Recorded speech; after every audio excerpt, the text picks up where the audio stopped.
Hi, I'm Mark Willis, welfare rights worker at Child Poverty Action Group in Scotland. We're all working from home on the advice line, email inquiries, producing information and developing online training, so check our website for the latest updates. This is a short film for advisors and support workers helping families to navigate the support available with childcare costs and how this may have been affected by the coronavirus pandemic. I'm talking about support with formal, approved childcare, meaning nurseries, out-of-school care, and childminders registered with the Care Inspectorate in Scotland. Help with the costs of this childcare is available through free childcare places, tax credits for some existing claimants, universal credit, or tax-free childcare, but it's not always obvious which is the best option.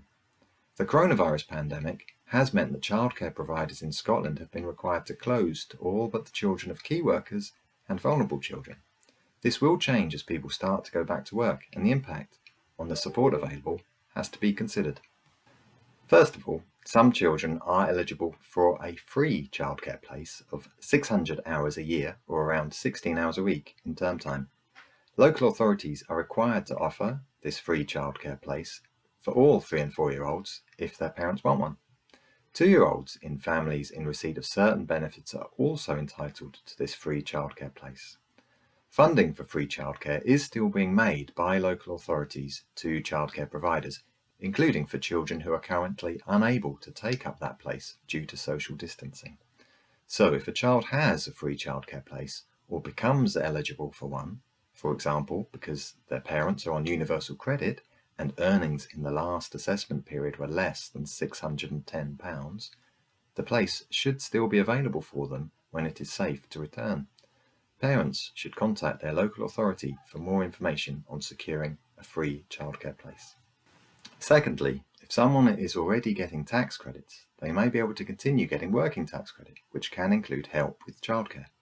Tax credits can include 70% of average weekly childcare costs, within limits, for parents normally working at least 16 hours a week. Tax credits allow a run-on of 4 weeks if childcare costs stop or go down. During the coronavirus pandemic, a furloughed employee is treated as in work, as is a self-employed person who has temporarily stopped work or reduced hours, and so is a claimant who is shielding themselves or a member of their household. So in these circumstances, someone can remain entitled to working tax credit, which can include the childcare element. When they go back to work, there is a period of 8 weeks during which someone can be treated as working sufficient hours, as long as they intend to resume working their normal hours. So help with childcare costs will be available during this period. If hours change or work ceases permanently, there is a 4-week run-on, and then working tax credit and the help with childcare costs would end. Child tax credit can continue, and if the claimant goes back to working sufficient hours in future, they can start getting working tax credit again. Alternatively, some people may already be getting universal credit or may be advised to claim it. The vital warning here is if someone claims universal credit, any child tax credit and working tax credit will be automatically terminated, and they almost certainly won't be able to get them back. Universal credit can reimburse 85% of childcare costs paid within limits. This may mean some claimants are better off on universal credit, but some could be much worse off compared to tax credits.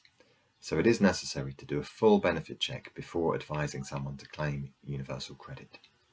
Help with childcare costs in universal credit does not depend on a certain number of hours, as long as the childcare claimed is not excessive. The claimant must have been in actual paid work in the current or previous assessment period, or have an offer to start work in the next assessment period.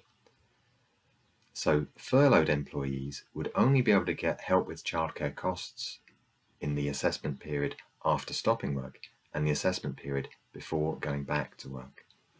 The childcare must also have actually been provided and paid for, and there is no run-on or retainer payable in universal credit. Help may still be available with arrears of childcare costs or advance costs, but in all cases, the childcare must have been both provided and paid for before the claimant can get the childcare element in universal credit. For tax credits or universal credit, If a claimant is sick or self-isolating due to coronavirus and getting statutory sick pay from their employer, they can still be treated as in work. But in this case, their child probably should not be attending childcare. Key workers can continue to get help with childcare costs and are allowed up to 3 months to report an increase in childcare costs for tax credits. And similarly, a late notification with good reason can be accepted for universal credit. Lastly, there is tax-free childcare, which should set off a loud warning bell. This is not a good option for lower income families, as it causes all tax credits to end and is not payable at the same time as universal credit.